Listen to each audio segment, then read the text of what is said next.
สบายดีพี่น้องสบายดียามเศร้าพี่น้องเลยสบายดีเบิดสุขุสุขคนเนาะพอกันยามเศร้าตะเว้นกำลังขึ้นพี่น้องเลยเดือนสี่ยังได้ยินสนุวาวลอยลมมาทางปูนพี่น้องในบ้านก็ยังยินสนุวาวลอยลมมาอยู่ป้าโถเดือนสี่แล้วได้เลยอีกกี่เดือนก็ได้ลงไหลงหน้าแล้วได้เลยแต่ว่ายังคือมาหนาวเสย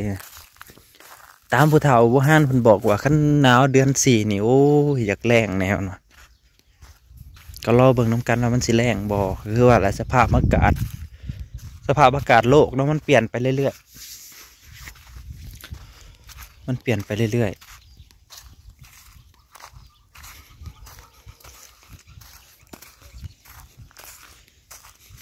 หนาวจี๊ดเลยน้องอันนี้ก็ได้10 กว่าองศากระเบื้องมันก็ร้อนแล้วนี่วิทย์ไปนี่ประมาณ2 มื้อนี่มันก็ร้อนแล้วนี่ห่างกายมันได้ปรับตัวน้ำบ่อยากทัน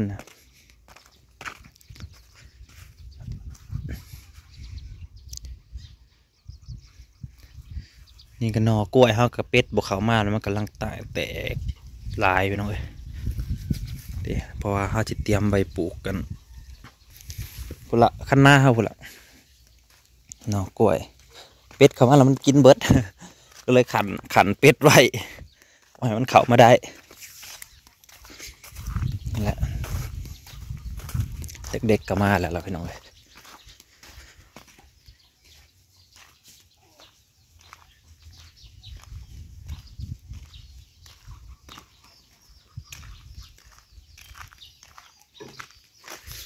เด็กก็มาแล้ว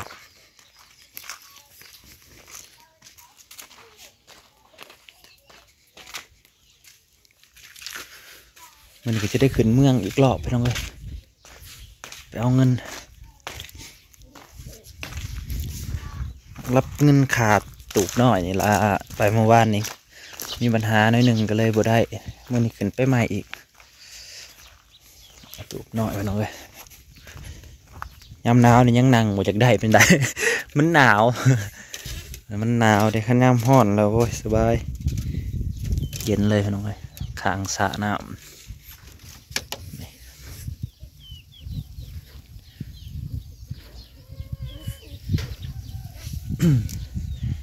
นั่นก็ว่าท่านได้เห็ดต่อทำใหม่ก็ได้พอละไปสั่งปูนมาก็เลยสิมาเทบอลนี่นะเทกันเปื้อนแล้วก็เทบองเสามันนี่พี่น้องต่างเสามันนี่ยันปวกขึ้นนะเด้มาเทบอลนี้แล้วก็สิเทเสามันนำนี่ก็ทหารพี่น้อง ทหารเผาเทียงหน้าฮะ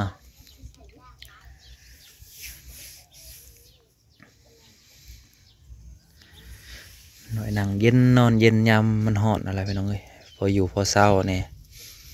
แต่ขอบใจแม่ขอบคุณแม่หลายๆที่ซื้อให้เนาะ ตูบหน่อยก็เป็นเงินเหรียญกับ300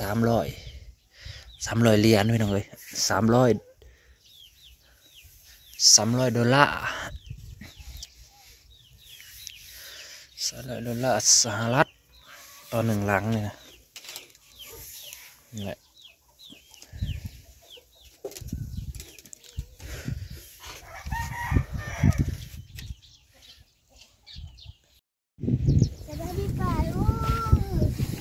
ไปปล่อยงัวกันพี่น้องเลย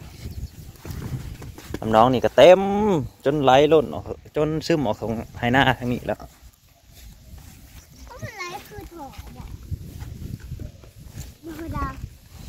บ่ติ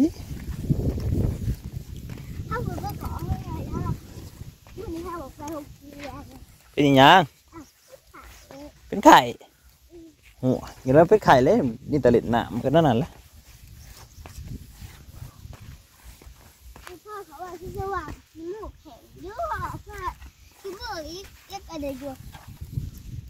เล่นน้ำไม่เท่าบอกว่าอย่าเล่นน้ำเด้อเป็นไข่บ้าน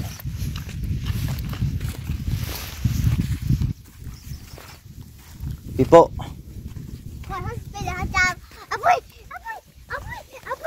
นั่นแหละเธอสิเป็นวัดจาม2-3 บาทเท่านั้นแหละ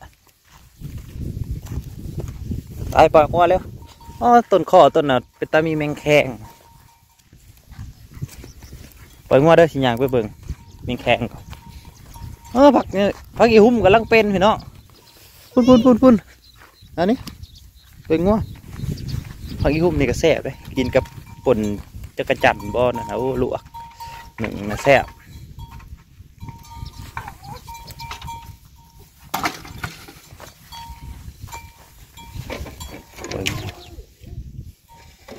น้ำเศร้า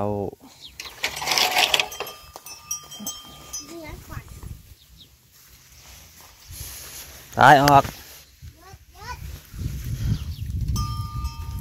งอนน้องเนยเห็นไหมหลายคนยังถามงอนน้องเนยนี่เด้ยังว่าทันใหญ่อยู่บ่แหละสิใหญ่ย่ำกินหญ้าอ่อนแหละย่ำหญ้าได้หลายบ่แหละสิใหญ่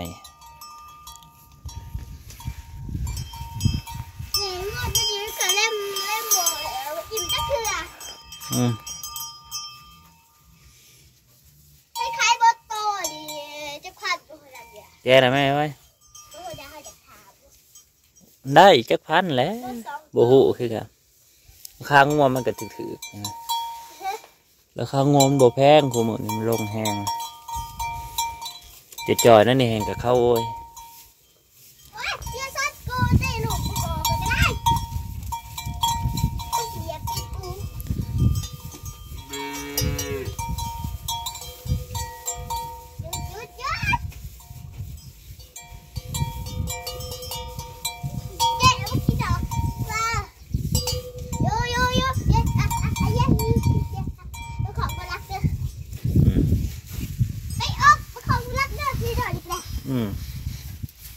ออกเลย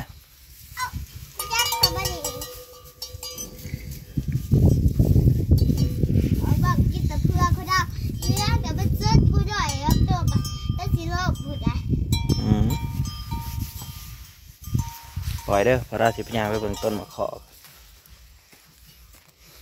ปล่อยงัวไปเบิ่งแมงแข้งกับพี่น้องต้นมะขอพี่อยากกินแจ่วนะมันสิมีหรือบ่คือวงผักอีหุ่มผมผักอีหุ่มป้าแต่กำลังแตกขึ้นเลยพี่น้องเลยผักอีหุ่มไหม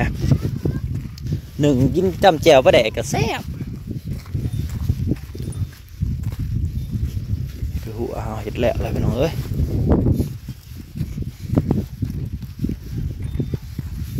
เดี๋ยวเรียบร้อย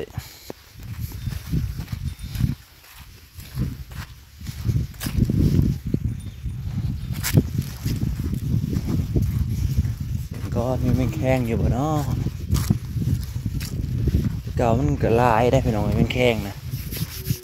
ลายได้ตัวปีนี้มันซิมีอยู่บ่นี่ไอ้ขอนอ้อนพอดีแมงแข้งอยู่เลยแบบนี้บ่เห็นใบอ่อนว้าวกี่หุ่มกำลังพอดีหนึ่งว่าจังเนาะโอ้ลังพอดีหนึ่งเลยเนี่ยนี่บางงาก็พอดีหนึ่งเลยนี่พอดีหนึ่งเลยโอ้ให้มันใหญ่อีกจักน้อยก่อนจังสิเอาไปหนึ่งแต่พอต้องหลีดแล้วขึ้นฮะเราขึ้นต้นไม้เก่งขายยาสูบพยังเราขึ้นให้ได้อยู่แล้วขึ้นไปแต่น้าในต่ำๆเลยไปหอนี่แล้วก็พันลงให้มันใหญ่ซะก่อนเอางาหนึ่งจังคุ้มเลยพี่น้องเลยแม่งแข้งโบมีปีนี้โอ้ยอึดแท้เนาะ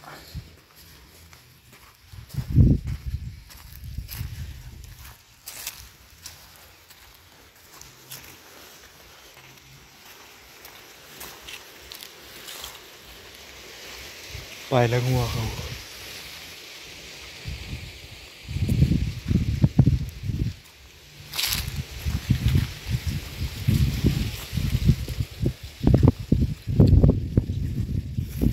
โบมีซับไม่แข้งกัน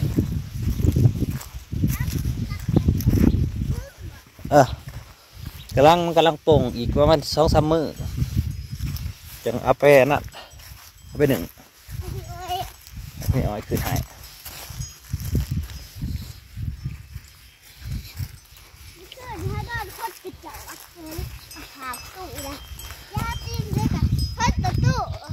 กันมันสีหนาวนี่ในเฮือนก็อยู่ฮะเป็นไข่ก็เป็นเยอะโอ้เป็นไข่ ได้ให้กินยาเอาไปแห้ง ป้าก็ซื้อยาดาว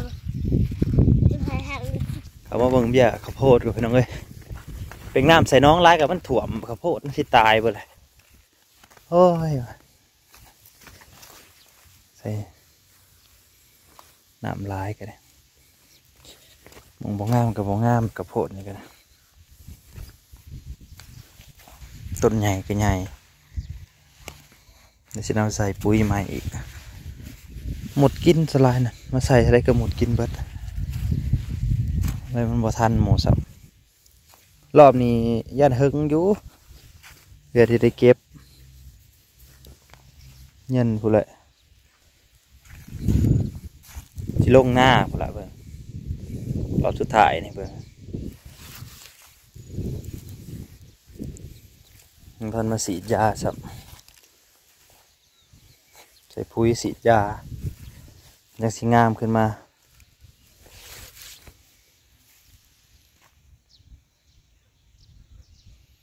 กันหมดกันแมลงกินมันบ่ฉีดบ่ยังตายเบิดกินเบิดฟักทองเขาก็ยังหมากน้อยพี่น้องเอ้ยพอได้ใส่แกงหน่อไม้นี่นอนนี่ก็แก่แล้วเลยเบิ่งแก่แล้วนอนนี่ก็ฟักทองมันไหนได้พี่น้องหน่อยน้อยนี่ก็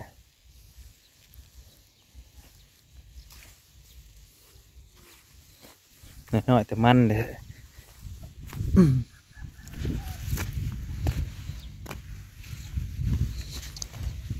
พอกันใหม่พี่น้องเอ้ยขอบคุณหลายๆที่มารับชมเด้อขอบคุณเบิดสุขทุกคนเนาะที่ติดตามรับชม